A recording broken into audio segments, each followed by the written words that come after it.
just going to refer to him as John. John, welcome to Dogman Encounters Radio. Thanks so much for coming. Hi, Vic. Thanks for having me. We've got a lot to talk about tonight, John. Let's start right in with the first encounter. Your wife had an encounter of her own. That's what started all this off. But she has chosen to not come on and participate on tonight's show. I don't blame her whatsoever. But you told me that you would be able to share with the listeners the details of that encounter that she had. If you could start in by painting a picture for us to give us an idea of what the layout of the area was where she had that encounter, I'd appreciate it. Okay, sure. Basically, the area, it's a heavily wooded area. It's in the southern states.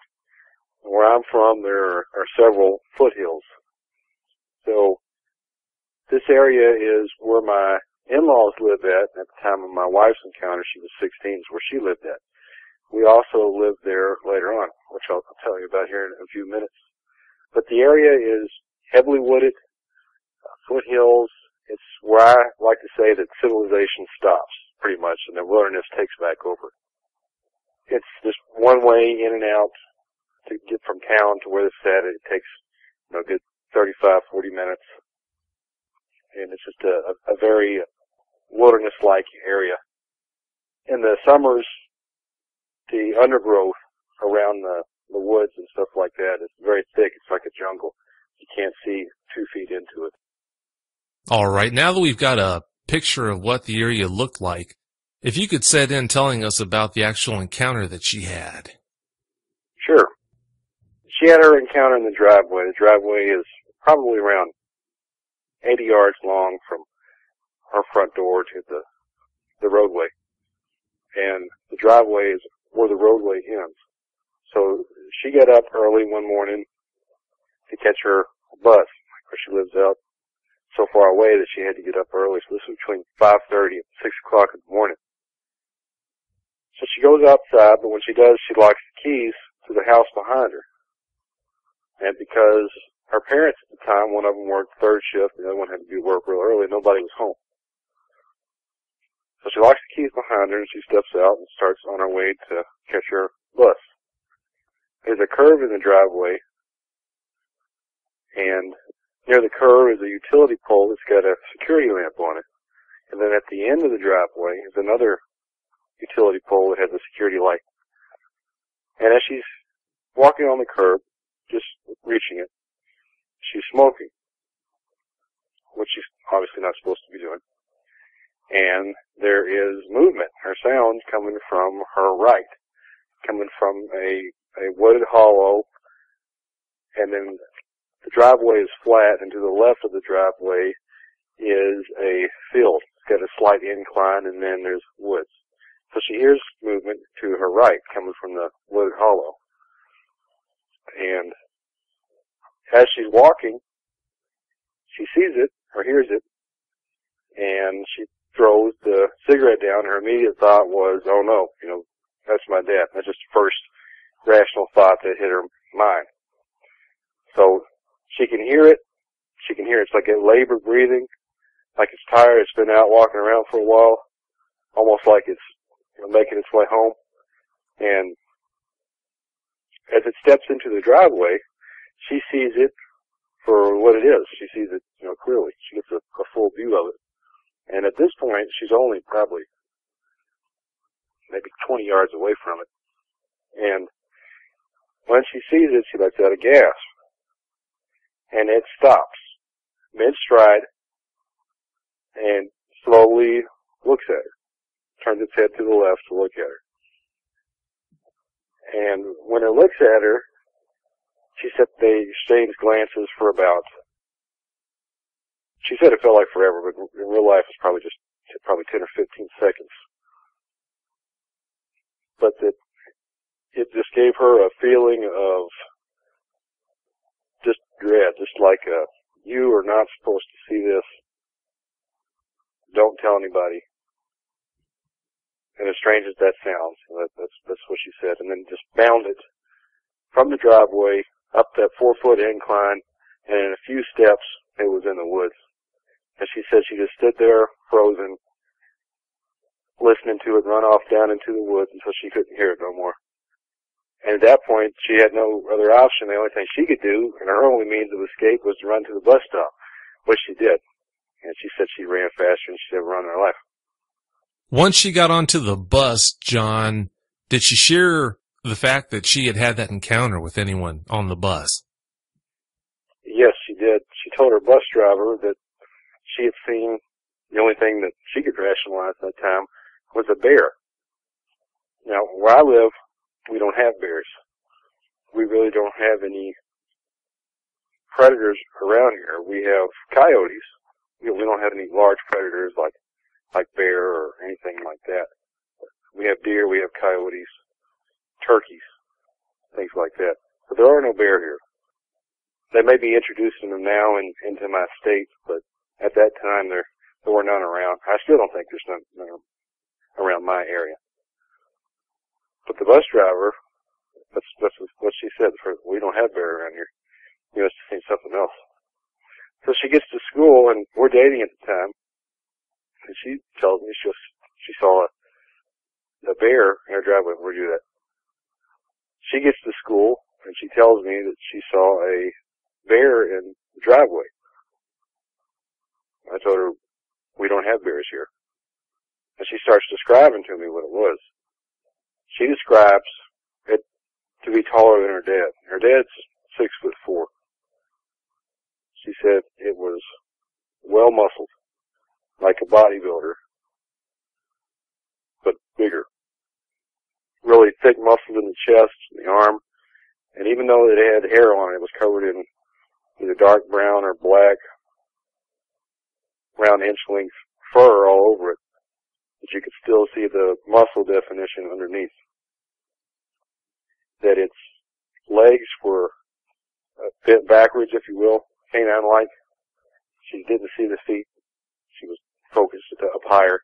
That it had hands. It had fingers. She said, like, the fingers were freaky long. It's one of the things that creeped her out about it initially was how long the fingers were with long claws on the ends.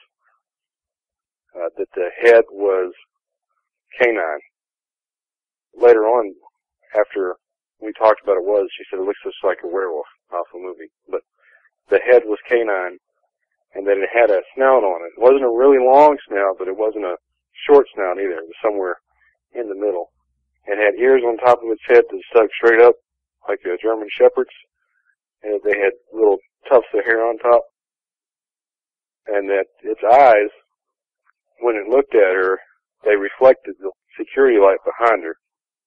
And it was a yellowish white color, amber. And that when right before it left, it did something. It wasn't like a full-on, like you'd see in a horror movie, snarl, but it did show its teeth. Almost just like a gritting its teeth, frustrated manner right before it jumped. So she told me all these things when she got to school, and I pulled up a picture. It was a drawing that someone had did of a dog man that they had seen. I just typed in werewolf. At that time, I had no idea that these things were in existence. And I pulled it up, and she said, yeah, that's it, right there. What is that? I said, that's a werewolf. Did you ever get the impression that your wife was afraid that after sharing the details of that encounter with you that you wouldn't believe her? The way that she acted, I don't think it crossed her mind, Vic, because she was at that point trying to rationalize it herself. A bear. That's the only thing, even though bears don't live in the area, that's the only thing she could rationalize was a bear. And she had no idea about dogman activity just as I did. We had no idea these things even existed, never heard of them. We're students in high school at this point. So at that point, no, I don't. But after we did some research and found out what it was, then yes, she was very apprehensive about speaking about it to anybody. I think of how a lot of witnesses are, because once you realize what it is that you've seen, people will be very cautious in telling others because it's just a sad fact that most people won't believe you. That is a sad fact. It's reality, though. Your wife and I, as you know, we had a nice long talk about her encounter. It's pretty clear to see that that encounter really impacted her in a severe way. Since when you consider the nature of that encounter, the fact that she was so alone, the fact that the closest person, the closest help was so far away from her at that moment, it only makes sense that it would impact her so severely. But after your encounter that you both had together, I think 3-4 years later, which we're about to get into in just a bit here, after you had your own encounter with that dog man or with a dog man when she was present, did that, in your opinion, kind of help her deal with her encounter a little better? As you know, misery loves company. Well, I don't think it did, and I'll tell you why. She never, for 1 second, thought that what she saw was not real. She knew she'd seen something. What, she did not know. But she never, it was such a vivid experience, she never thought for 1 minute that, have I had a momentary break in my sanity and I've gone crazy? So she was never like that.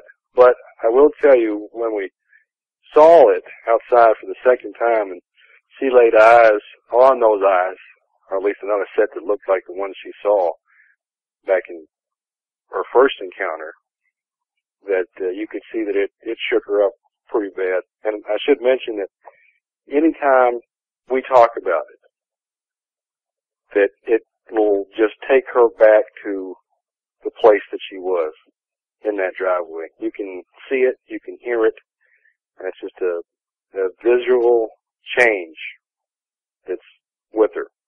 It's just something that's been burned into her memory that you can mention it and it'll take her right back.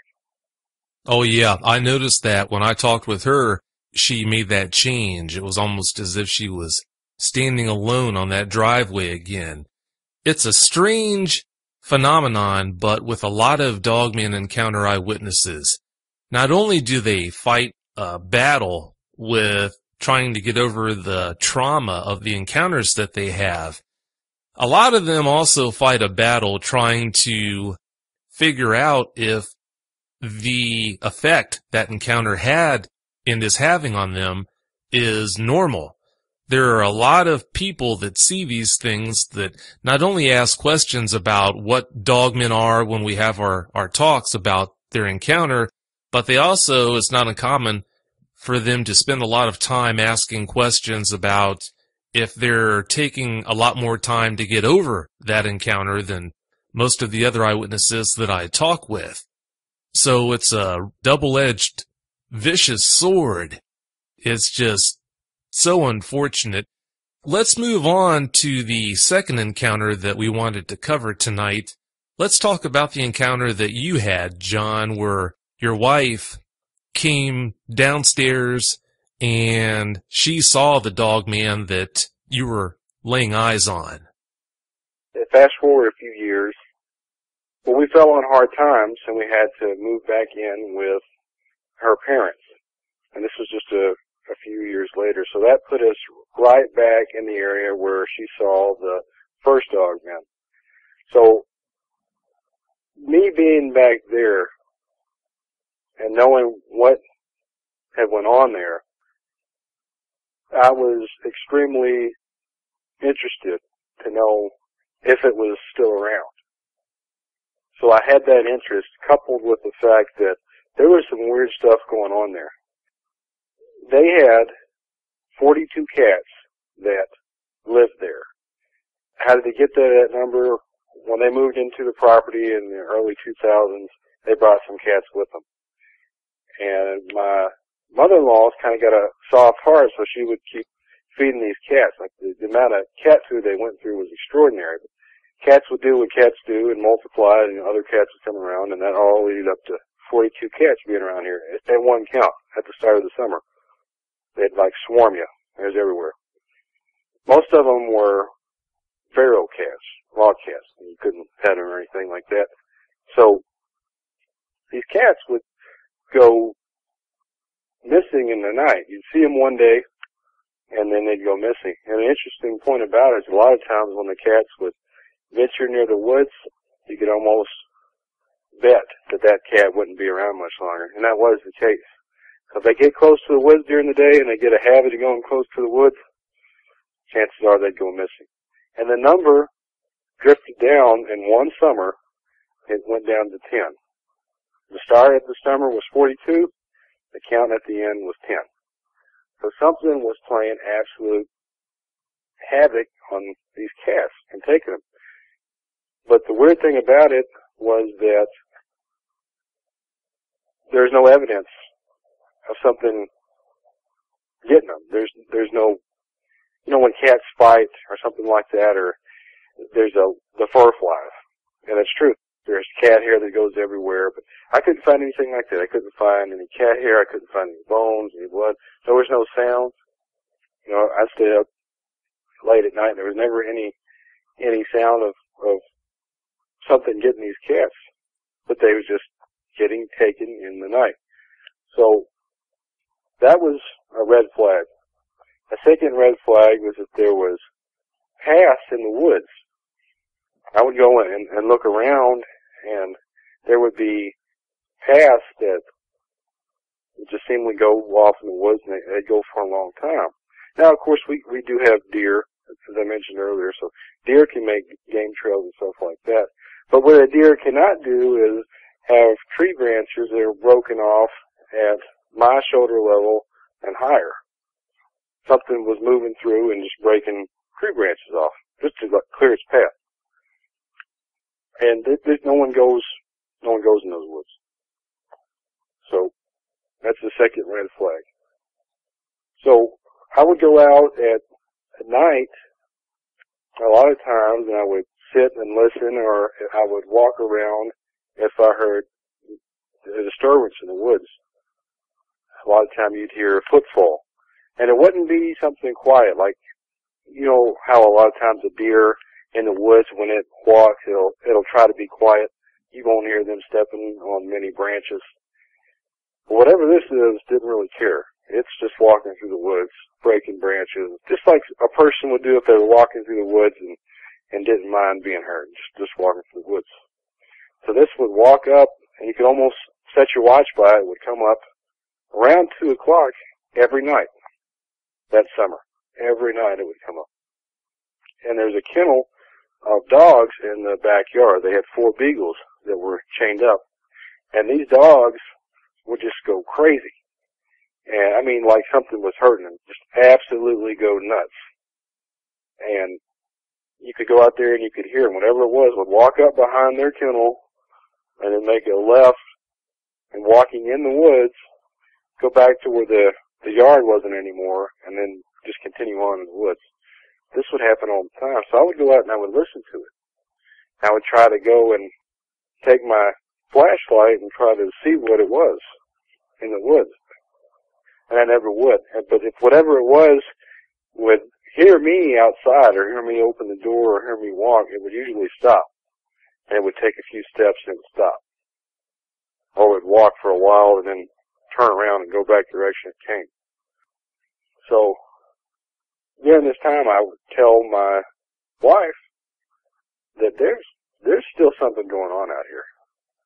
I don't know what it is, but there is still something out in the woods here. And I said, I think I get an idea of what it is. And of course, that of course gets her attention pretty well. And she said, you should really be careful in what you're doing out there, looking for this thing, because if it's what I saw, you don't want to see it. You don't want to be around it. So one evening we came back from a fair, and normally in the summertime we'd be outside or in the yard or we're doing something like that. But this day was different because we'd been at the fair all day. We was tired. My daughter was just a baby. She was just a few months old, so we was just laying low in the house that evening.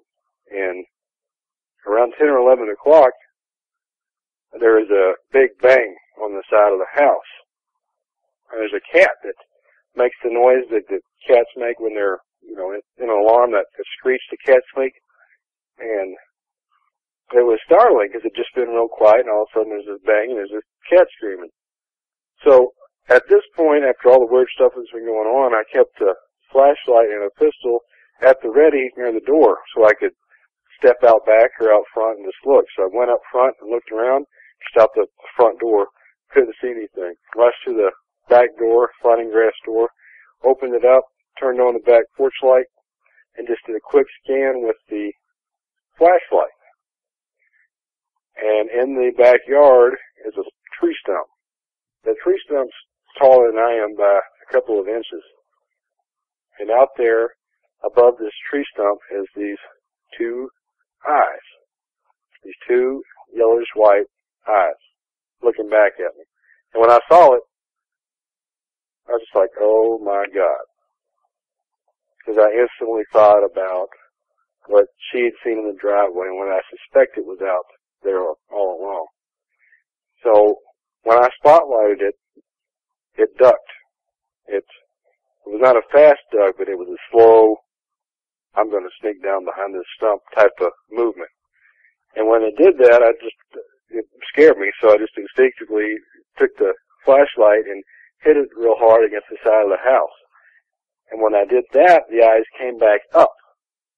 So at this point, I yelled for my wife, come here. Come here, you've got to see this.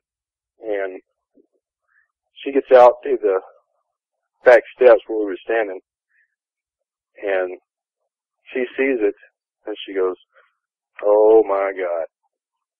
So we're sitting here looking at this thing, and it would go up and look above the stump, and it would go down. And then it would crouch down, and it would peek around the side of the stump. Sometimes we saw one eye, and sometimes we saw two. But we did this for probably 5 or 6 minutes, just watching this thing look at us. And if we wouldn't make any noise, it would stay behind the stump. If you take the flashlight and hit it against the side of the house, it would look around, like it was wondering just what we were doing. And one of the times when it was looking at us above the stump, I got these binoculars that had a slight night vision function to them. They didn't work really well, but one of us would hold the flashlight and the other one would look through the binoculars at it, trying to get a good look at what it was. When I looked through, you could see that the head was large. It wasn't like ours that is oval, it was more circular. And from what we could see through the binoculars at night, again with just the light from the flashlight on it, the back porch light, was that the eyes on it were large. I couldn't see eyes, I could see their eyes shine. And they were slanted. Ours are pretty much straight on. These had a cant to them.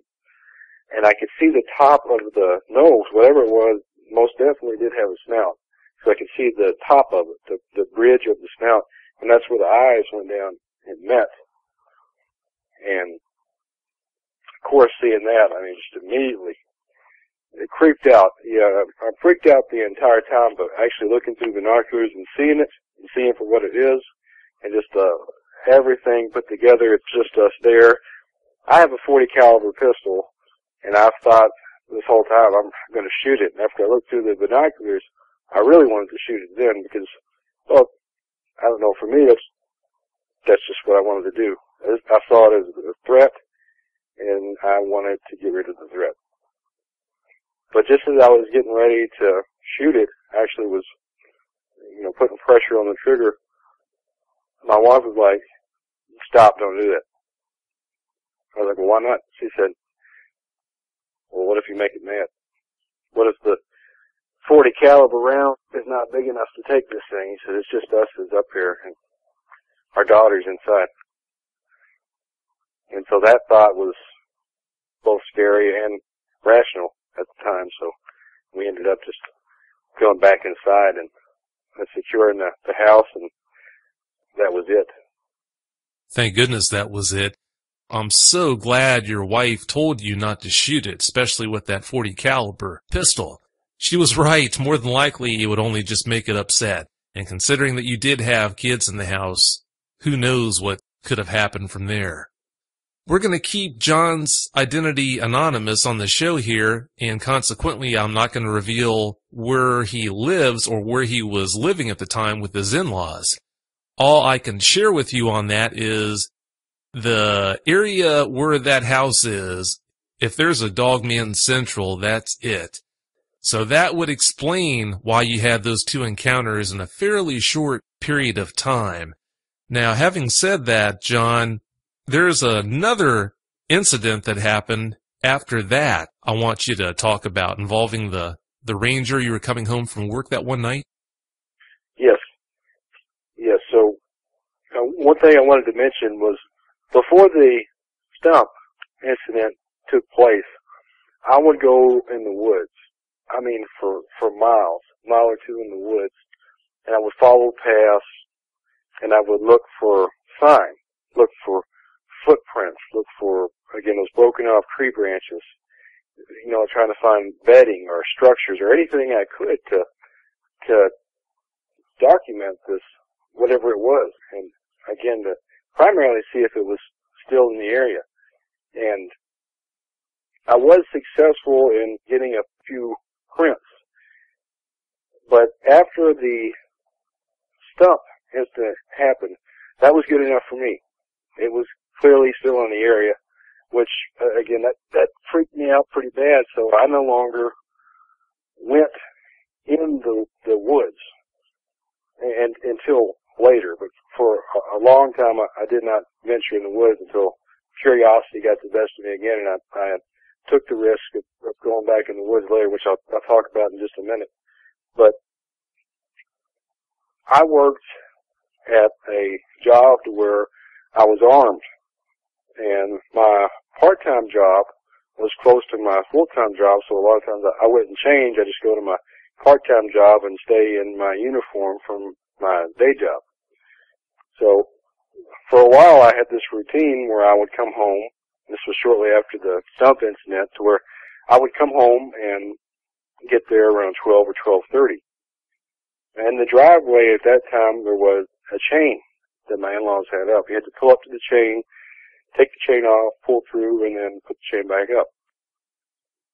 As I got out of my vehicle, my window was down, and I got out of my vehicle, I was always real cautious, because this is at nighttime, and I know what's out there. So it's a very cautious and high alert situation anytime you're outside at night. So I got out of my vehicle, I went and took the chain down and walked it across the driveway, and as I was just getting ready to drop it on the ground, there was movement in the woods, probably 10 feet from where I was at. I did not hear the, whatever it was, approach, and I was listening for that.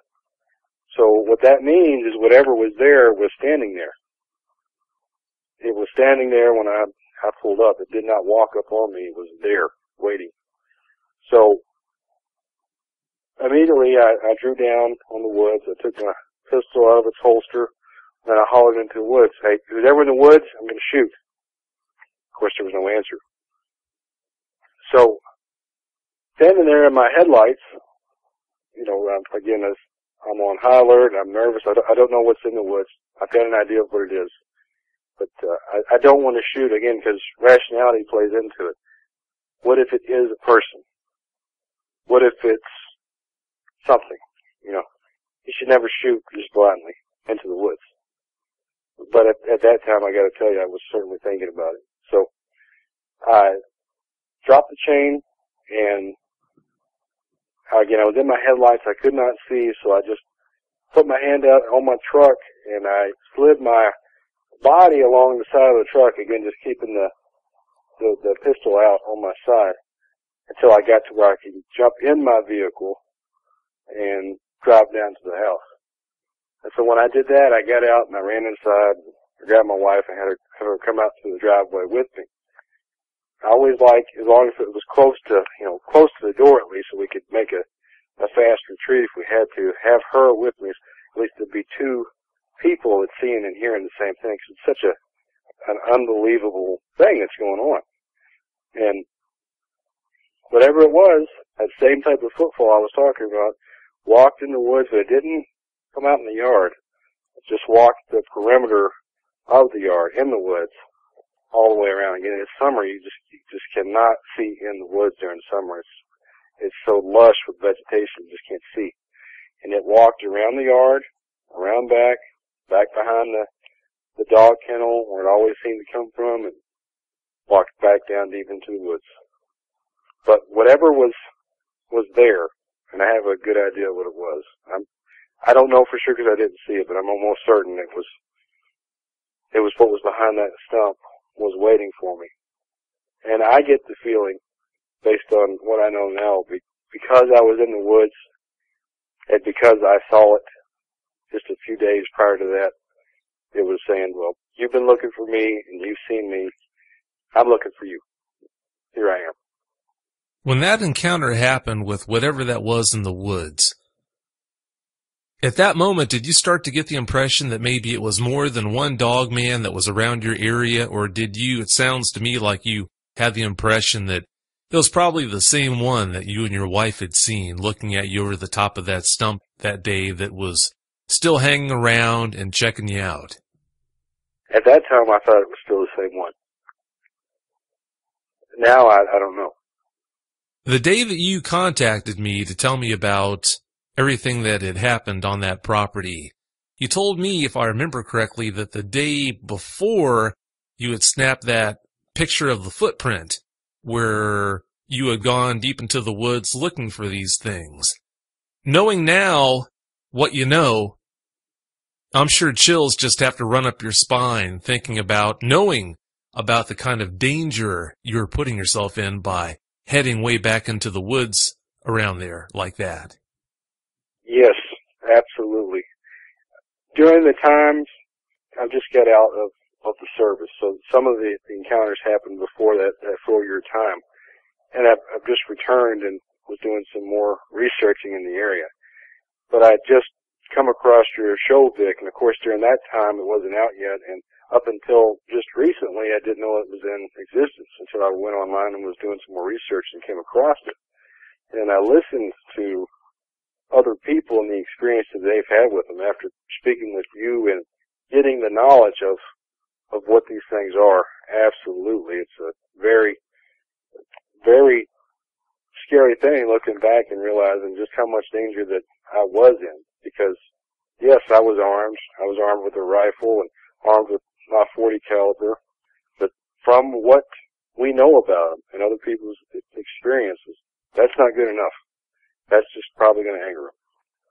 You're probably right. It's an uncomfortable thought, but that's probably accurate. There was a fourth incident that you had late one night.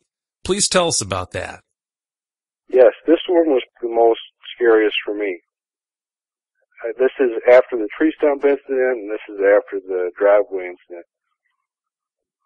One evening between 12 and, I'd say 2 o'clock in the morning, early morning hours, I woke up.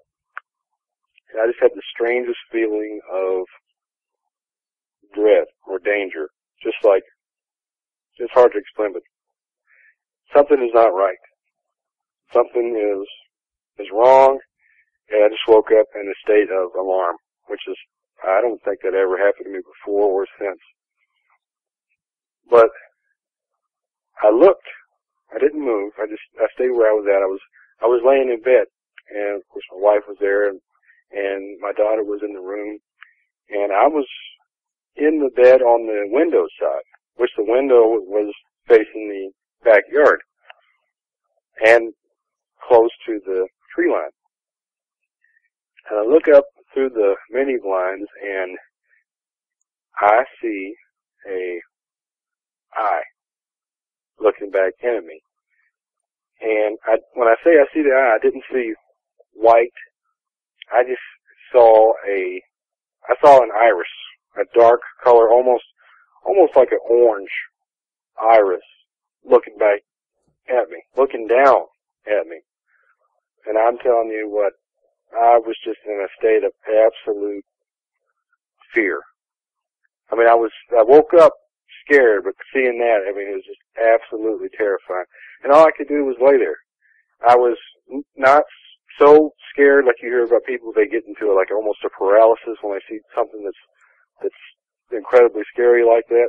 But it wasn't like that for me. It was just a point of I don't want to move because whatever this is right there, just a few feet through me, and the only thing between me and it is a thin piece of glass.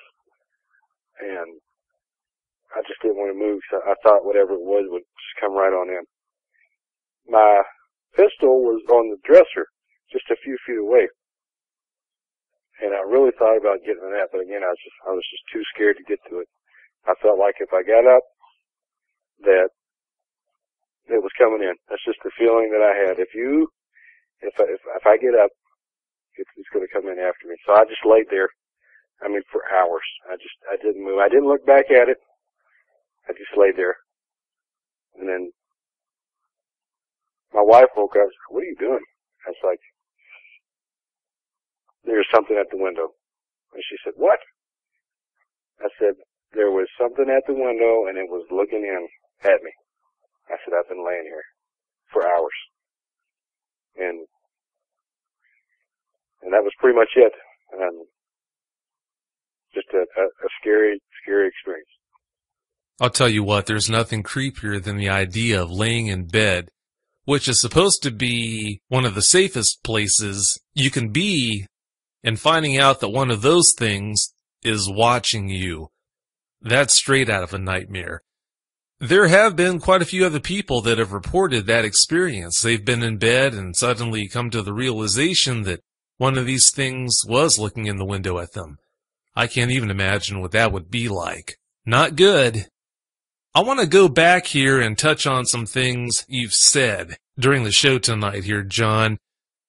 The first thing I want to share with you, the night where you saw the dog man looking at you over the top of the stump, you heard that impact on the back of the house, and then you heard that cat squall. It's not uncommon for eyewitnesses to report looking out their back window, for example, and seeing their cat in the jaws of a dog man. And it's also not too uncommon, it's not as common as that, but it's not too uncommon for people to report having something, apparently a dog man, throwing cats against their house, either killing them or severely injuring them. I've got no idea what that's all about. All I can do is tell you that I've heard that several times before.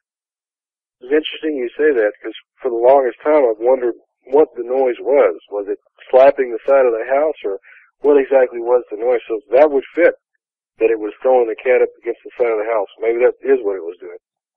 It seems like that's just one of the many strange things that they like to do. Like a lot of other things that they do, I'll never understand it, but that's how it is. Now, had her parents, going back to talk about your wife's encounter, had your parents seen any dogmen around the area before she even had that encounter that night? No. Talking about the dogman that you saw looking at you over the stump and around it, did you ever get a chance to look at its muzzle?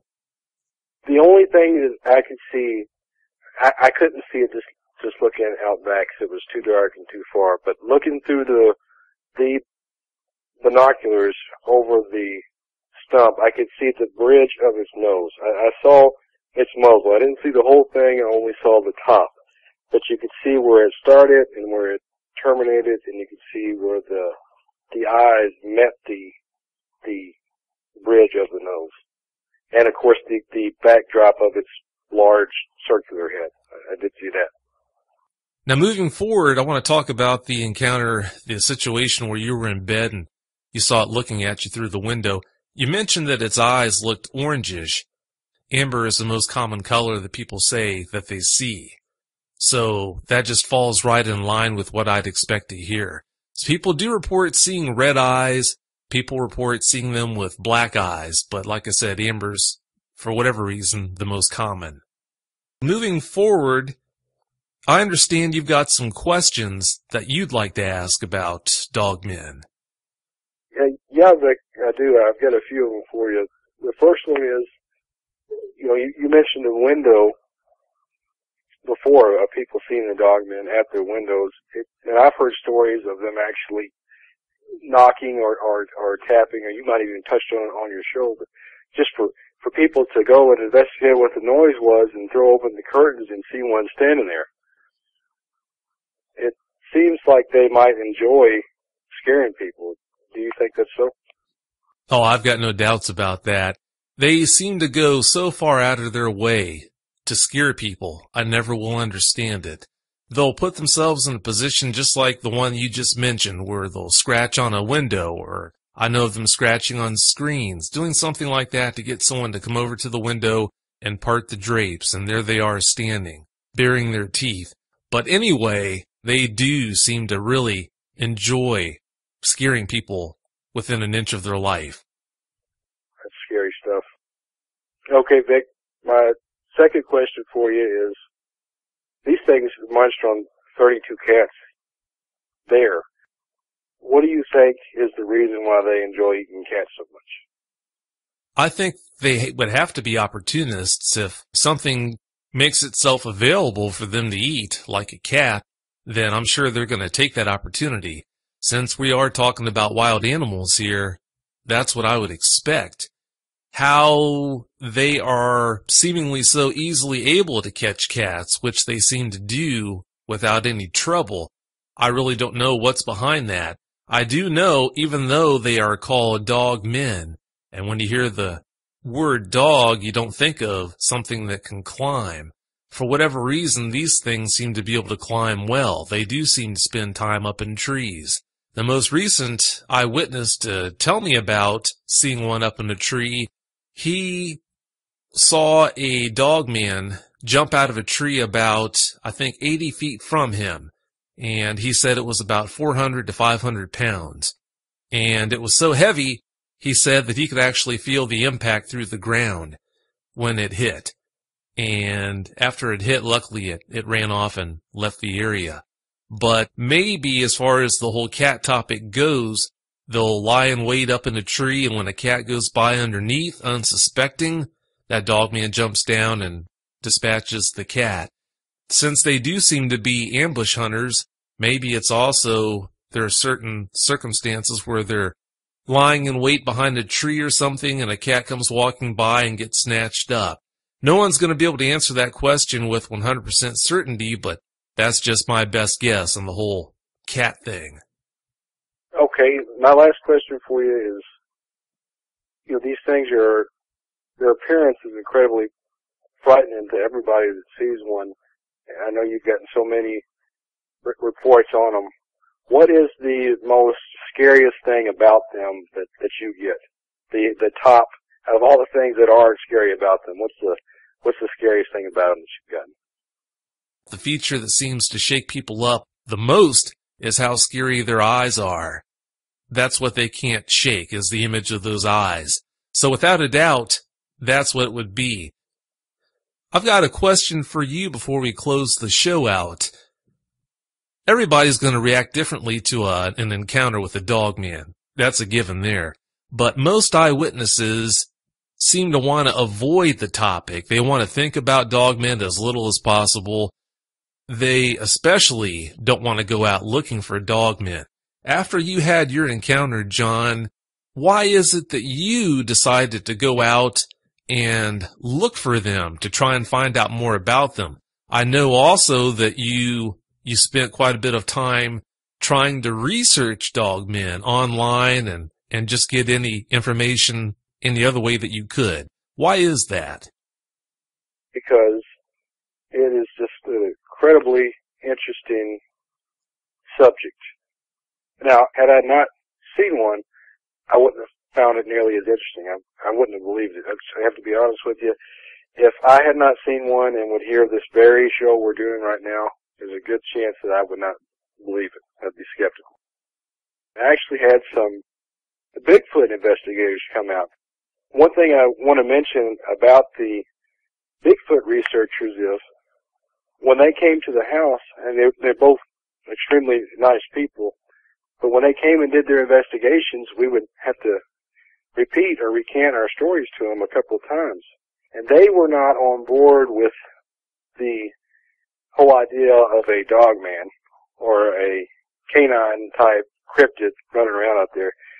They were of the opinion that we were just misidentifying a Bigfoot, or that it was a deformed Bigfoot that we were seeing, or maybe just a regular Bigfoot and we saw it and it was not what we said that it was.